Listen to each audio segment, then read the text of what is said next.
Girls, Lena Dunham, Jenni Konner on series finale debate, Hannah's final maturation.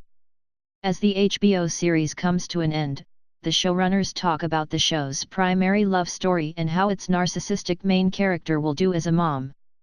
Warning: the following story contains spoilers about the Girls series finale. With Hannah, Lena Dunham, looking straight ahead as she breastfed her son, Grover, Girls faded to black for the last time. The series finale, the 10th episode in the show's 6th season, was somewhat an untraditional one, with only 2 of the 4 girls, Hannah and Allison Williams Marnie and Hannah's mom, Lorraine, Becky Ann Baker, navigating life upstate with Hannah's new baby. Speaking with The Hollywood Reporter, CO showrunner Jenni Konner called the final episode's storyline the spin-off that will never be, while Dunham referred to it as our own, special, deranged Kate and Allie. Indeed, the penultimate, 9th episode was more of a traditional finale, with all 4 girls, together for the last time. When asked why the girls' team chose to structure the ending that way, Konner attributes the decision to executive producer Judd Apatow. Judd was the first person who said, "I think we should do our finale, and then we should do the end we really want to do, so that everyone gets satisfied and we also get to see how everyone wraps up, we wrap it up, and we also get to see a little bit more."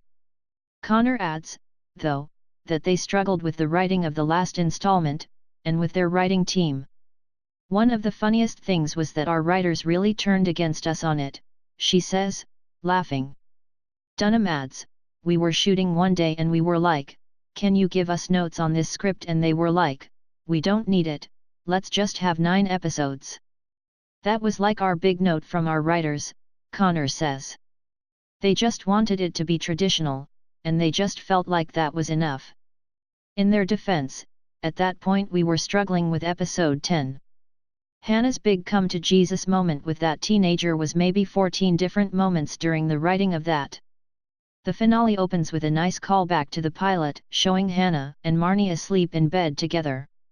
After Marnie volunteers to help Hannah raise her child, viewers see Hannah as a mom struggling to get Grover to breastfeed, leading to a breakdown that has her ranting at her own mom and storming off. Walking around the neighborhood until dark, Hannah runs into a teenage girl who's dealing with her own crisis.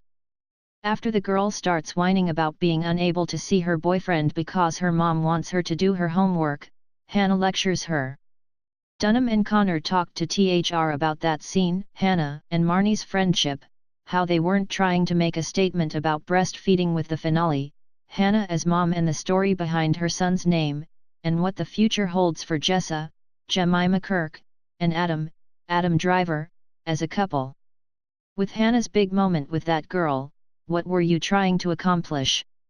Konner, well, you know, the opening scene of the show ever is her being with her parents, being bratty, getting cut off, asking why she needs money, being the ultimate child not ready to grow up, so I think it was just this idea to show in a very Hannah way a final maturation.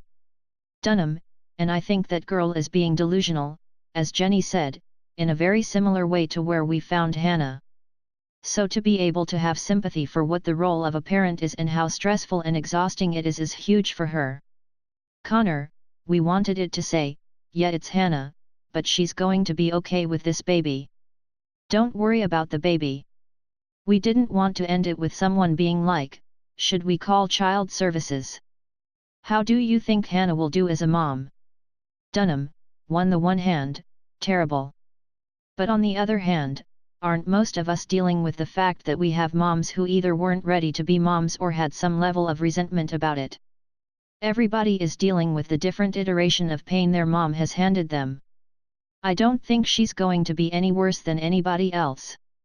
Konner, me, too. I also don't think she's the first narcissistic mom in town. So I think she's going to be great. She's not going to be the most traditional mom of all time, but I think she really will be good. Dunham, and I think Hannah's displayed, especially over the last couple of seasons, that other people's comfort matters to her. She doesn't leave them when it counts. She uses her own strange methods to try to make them feel better. She knows how to nurture, even if it's not always her first instinct. Why did you want to center the final episode around Hannah's baby not being able to breastfeed? Konner, that was like this weird pressure that mothers are put under, like this idea that if you can't breastfeed, you're not doing something properly, or if you choose not to. And so we were interested in just telling that conversation. I think we definitely show both sides of it. I don't feel that we're saying, now she's a good mom because she can breastfeed or something like that. It's much more the struggle. It's such a fundamental thing that would make you feel like you're doing it wrong. Dunham, a couple people who have seen it, like our editor, were like, is this some kind of a statement on should women breastfeed? Should they not breastfeed? And we were like, we're the last effing people who have a effing opinion on what you should do with your body. Anything that makes your day easier, as long as you're not feeding your baby crack and milk, is really good by us. You decide to name the baby, a boy, Grover. What went into that decision? Dunham, I came in one day and I was like, the baby's name is Grover. And we were like, sounds about right. We were kind of trying to figure out what kind of slightly off name Hannah would give her child. And then it was Jenni who had the idea to have the baby's father, Riz Ahmed's Paul Lewis, say that he thought Grover would be a really nice name for a baby. Like, I want there to be some evidence that he is the father and that he mattered. So when she put the line in, it felt so beautiful and natural that it all retrofitted so nicely. We knew that the baby's name was Grover Horvath before we knew that Grover was the fantasy name of Hannah's waterskiing buddy.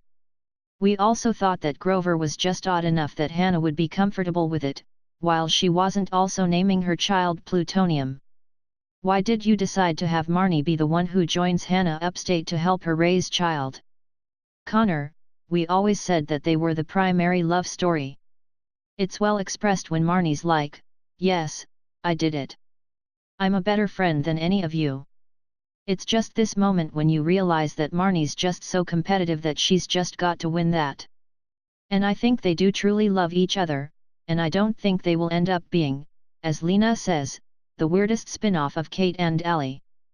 But their friendship really is the one that we've tried to maintain that, through fighting, that could be the one that survived, just maybe not in the way that they expected it to. Dunham, I think that's part of long-term friendship. Like I look at my mother, who is in her 60s now. A lot of her friends are people that she met when she came to New York when she was 21. And the relationships have evolved and they've been challenging, but there's an essential understanding that they're not willing to give up on, and I like to think that's who Hannah and Marnie are going to be. What's the future for Jessa and Adam? Are they still together? Do they stay together? That's sort of left up in the air. Konner, I think they're definitely still together now, but I don't know that they're in it for the long haul.